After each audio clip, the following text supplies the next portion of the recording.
If arthritis pain gets worse at night and makes it uncomfortable to sleep, you're not alone.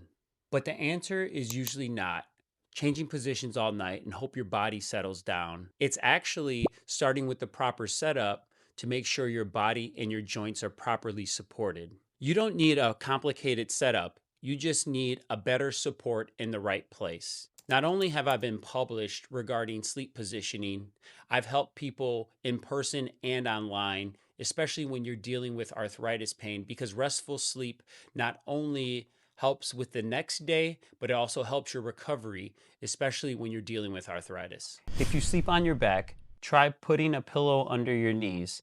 This can help reduce strain and help your body relax a little more. A lot of people lie flat and stiff, and that can feel more irritating. A little support under your knees may help you settle more comfortably. If you sleep on your side, this is usually the first step I'd try.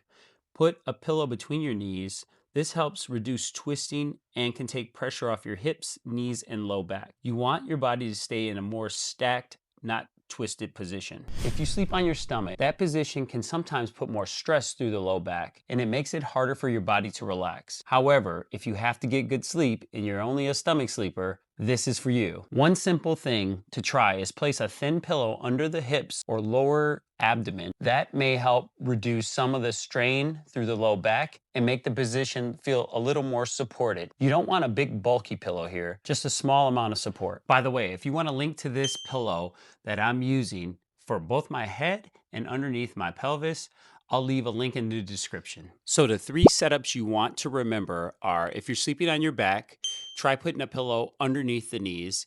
If you're sleeping on your side, try to put a pillow stacked in between your knees. And if you're sleeping on your stomach, try to put a thin pillow underneath your pelvis or your lower abdomen. Now, this is one of the things that I've seen a lot in the clinic when it comes to sleep. However, if you're dealing with hip pain at night in particular, I want you to watch this next video regarding sleep and hip pain that I made. And I hope you have a good rest of your day. Leave me a comment to let me know exactly what your trouble is with sleep, and I'll help you on our next video. Take care now. Bye-bye.